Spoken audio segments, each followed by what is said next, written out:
Un estudio encargado por el Hogar de Cristo señaló una cifra que es enorme. Habla de más de 350.000 niños en Chile que están fuera del sistema escolar. ¿Qué significa eso? ¿Qué pasa cuando un niño queda fuera del sistema escolar? Es lo que queremos conversar hoy día con Liliana Cortés. Ella es directora de Súmate, que es una de las organizaciones dependientes del Hogar de Cristo que se trata justamente de eso, que trabaja con niños y niñas que están fuera del sistema y que busca una forma, porque es un trabajo, de eso vamos a conversar, para reincorporarlos nuevamente a la educación más formal. Liliana, ¿cómo estás? Y muchas gracias por acompañarnos. Muchas gracias por la invitación. Lo primero es la cifra. Esta es una cifra distinta y bueno, se ha explicado que metodológicamente cómo fue el trabajo y el estudio, pero es una cifra distinta que llama mucho la atención. Y a mí lo primero que me llamó la atención fue que más que ir al fondo de buscar razones, explicarnos lo que pasa, fue como, bueno, ¿por qué será esta cifra? Nosotros tenemos otra. Y como un debate sobre el número más que sobre el fondo. En vez de debatir sobre las caras que hay detrás, debatimos sobre números de repente en Chile. Bueno, yo creo que para nosotros, como lo hemos explicado, el estudio es principalmente un set de recomendaciones para poder instalar escuelas de reingreso en Chile. Y el tema de la cifra nos pareció algo complementario para poder saber después dónde están, ¿ya? Y ahí a trabajar con ellos también. Bueno, efectivamente en el debate ha estado harto el tema de las cifras, pero para nosotros lo más importante es este set de recomendaciones y una propuesta de política pública para poder instalar por un lado el tema y obviamente instalar las soluciones, porque además creemos que es urgente para Chile, desde el mundo de la educación, hacernos cargo de este tipo de problemáticas. Sí, es importante porque además Chile ha puesto un énfasis muy grande en que niños y niñas vayan efectivamente a la escuela. Hay una intencionalidad de política pública desde hace muchos años en Chile. La pregunta es, y yo sé que la respuesta no es tan fácil, pero ¿dónde están los niños, niñas y adolescentes que hoy día no están en el colegio? Mira, bueno, como tú muy bien dices, Chile se tiene que sentir orgulloso de su cobertura y efectivamente todos los niños, y nosotros también lo constatamos, digamos, todos los niños han ido alguna vez a la escuela, pero no todos están terminando de ella. ¿Dónde están? Los niños están principalmente en la casa, en la calle, en trabajos precarios, en labores domésticas. Yo creo que es una realidad muy invisibilizada. En general, los niños y los jóvenes con los que nosotros trabajamos, cuando ya los encontramos y los volvemos a reencantar, son jóvenes que han estado bien subsumidos, digamos, en un mundo interior muy pobre, con pocas herramientas, con horadazos, autoestima, bien en lo profundo, porque es bien natural, para ellos el lugar natural es en la escuela, y cuando tú no estás en la escuela no tienes mucho como camino, muchas rutas, por lo tanto yo diría que hay harto dolor en esas experiencias, una sensación de una percepción, una sensación de injusticia importante y además de no sentirse útil, porque todas las otras cosas que hacen, como trabajo precario o estar metido en lío, saben que no lo hacen bien tampoco, digamos. Entonces, en ese sentido, yo creo que es fundamental que el joven logre reencantarse en esa experiencia y empezar a vivir nuevamente algo que por derecho siempre debería haber tenido. Dices algo que es muy importante, que es ¿qué pasa con ese niño, niña y adolescente si es que efectivamente no se reintegra? Porque hoy día en Chile, si miramos el futuro de una persona que no termina su escolaridad, incluso para sacar licencia de conducir, o sea, para manejar un auto, en Chile se requiere tener cuarto medio. Entonces, ¿qué futuro le puede esperar a una persona en cuanto a su trabajo? Por ejemplo, a la precariedad a la que estaría obligada o obligado todo el resto de su vida si es que no termina la escolaridad. ¿Para qué decir el otro camino? Que puede ser un camino de meterse en líos diverso, no quiero hablar ni siquiera de delincuencia, sino en la diversidad de lo que eso significa, calles violentas, un ambiente más violento.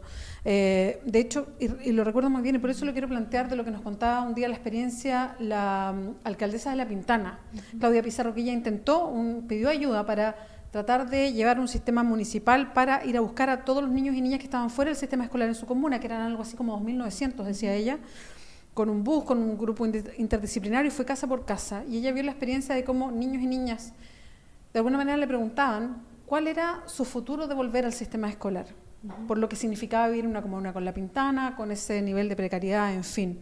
Y por eso mi siguiente pregunta es, ¿qué pasa con esos niños finalmente? Ya sabemos dónde están, digamos. Tú lo respondías, Liliana, pero ¿En qué futuro o en qué vida o a qué vida se aproximan si es que efectivamente no vuelven al sistema escolar? Mira, el tema de la exclusión educativa es un tema intergeneracional. Más del 60% de las familias de las cuales provienen estos chicos tampoco terminaron de estudiar, tampoco terminaron la educación. Por lo tanto, el futuro... O sea, hay algo que se va repitiendo. El futuro es bastante, en ese sentido, claro o adversamente claro, digamos, en términos de que los trabajos precarios a los que pueden acceder van a estar mucho tiempo. Las posibilidades de estudiar después son mucho más escasas porque ya te cuesta mucho más volver. Estos jóvenes hoy día tienen brechas pedagógicas importantes. Por lo tanto, con quinto, sexto, octavo básico, tampoco tienen la calidad de la educación que deberían haber recibido en términos de aprendizaje.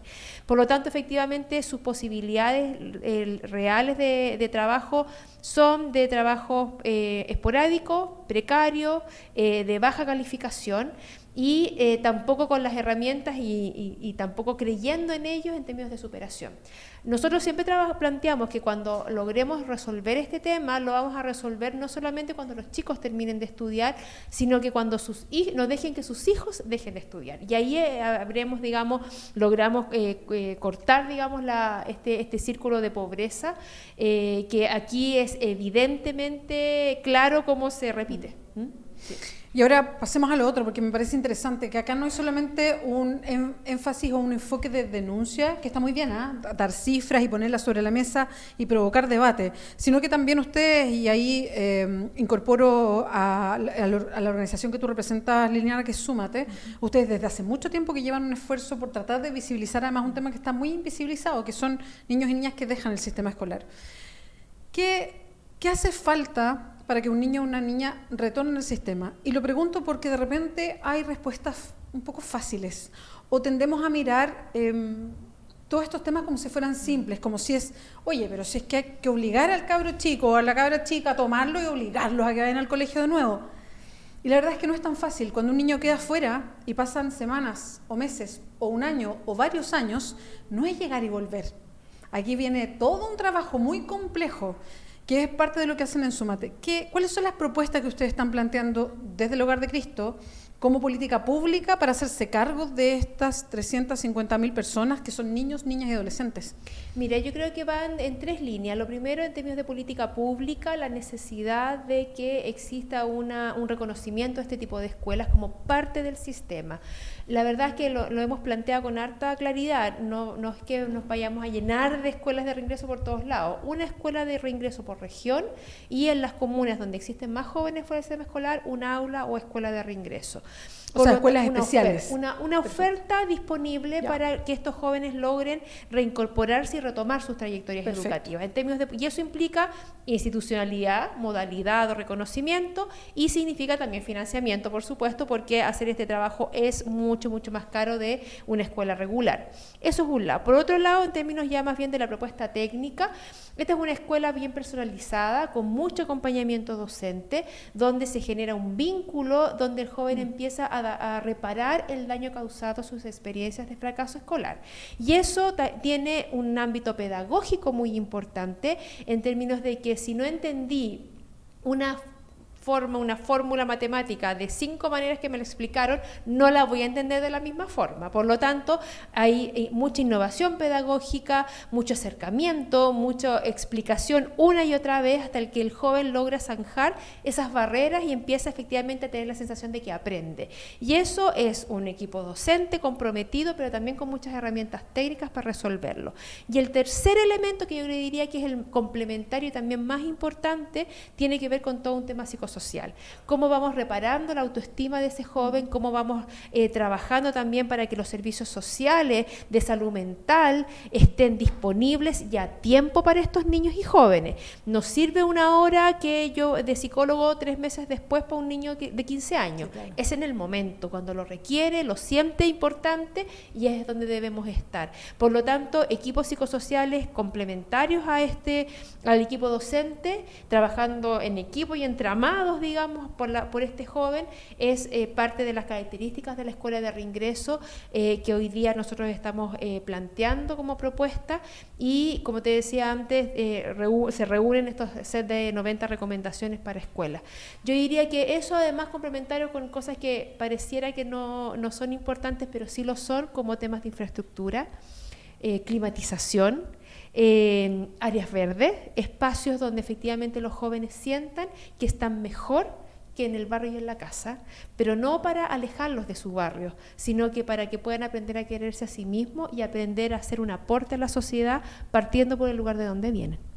Es bonito que lo digas así, Liliana, porque esto, claro, no tiene que ver solamente con libros y pizarrón, ¿sí? Y no quiero ser peyorativa con eso, sino que la educación es muchísimo más integral del libro y el pizarrón, y muchas veces no lo vemos de esa manera. Creemos que esto es solo sentarse, que el profesor te diga y ya estamos listos con la educación, y tiene que ver con muchas otras cosas. Tiene que ver con cómo la persona se siente y experimenta lo que significa ir a una sala de clase y asistir al colegio. Por eso es tan importante. Liliana, no quiero dejar pasar la oportunidad de hacerte una pregunta que no es exactamente de este tema, pero sí me importa, porque a propósito de la infancia y la mirada, se ha instalado una discusión en Chile respecto a ir mirando a los menores de edad de ciertas maneras distintas. Y hay una discusión sobre ir bajando la edad de los controles preventivos de identidad en las calles. El gobierno está planteando que podrían bajarse hasta los 14 años. Y hay una discusión abierta. Han entrado especialistas de todas las áreas. Y a mí me gustaría saber, ustedes, yo sé que miran esto desde la educación, pero me gustaría saber cuál es la opinión que tienen respecto a esta mirada que hay siempre y que se está imponiendo cada vez más. No solamente en Chile, hay una mirada mundial respecto a qué pasa con los menores de edad y todo tipo de controles y cómo van apareciendo en la forma en que son juzgados o mirados a propósito de la delincuencia. Mira, yo creo que dos elementos importantes respecto a eso. Yo creo que efectivamente, como tú decías, la educación hoy es el modelo de sociedad del futuro. Por lo tanto, lo que podamos realizar en nuestras escuelas, no solo en las de reingreso, sino que en todas las escuelas del país, es efectivamente construir y modelar sociedad en el futuro. Si queremos ciudadanos que confíen, ciudadanos que trabajen en equipo, con tolerancia a la frustración, que quieran efectivamente hacer que este país sea mejor, eso parte por el cotidiano de la escuela y nosotros estamos en esa apuesta. Creemos que es posible, vemos el cambio en los jóvenes, vemos cómo desde la desconfianza pasan a la confianza, como desde la baja autoestima bajan a creer que pueden hacer eso y mucho más. Entonces, lo primero es decir que eso se puede modelar en la escuela y podemos, a partir de preventivamente, construir una sociedad mejor para el futuro. Y de ahí me voy al siguiente momento, porque efectivamente si nosotros desconfiamos si le damos señales, como cualquier adolescente, de desconfianza, de no creer en ellos, de no plantearles desafíos de construcción de sociedad, los vamos perdiendo. Por lo tanto, yo creo que posiblemente sea necesario elementos de sanción o de control más preventivo, pero siempre y cuando construyamos antes confianza con los jóvenes. Y yo creo que nosotros lo que tenemos hoy día como sociedad es un problema de cara a todos los jóvenes, no solamente al joven que desconfiamos, sino que cuál es, cómo los entendemos, cómo valoramos y validamos que vayan a una marcha el día viernes por el tema del medio ambiente y se convoquen porque sí quieren hacer cosas. Lo que pasa es que no la quieren hacer de la forma en que los adultos creemos que debe ser. Y eso es un diálogo. Entonces, si vamos a generar controles, esos controles deben ser, yo creo que debe ser más bien en términos de construir relación. Una relación de confianza. Nosotros tenemos varios jóvenes que creen que apuestan, por ejemplo, por las Fuerzas Armadas como caminos y rutas de desarrollo. Y eso yo creo que es valorable.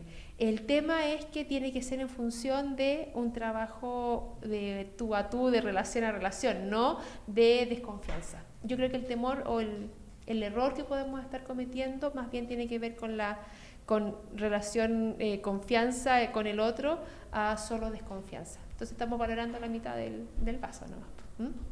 Liliana Cortés, muchas gracias por acompañarnos hoy día. Gracias, Beatriz, que estés muy bien. Recuerda, www.diarioclever.cl, nos puedes también buscar en YouTube.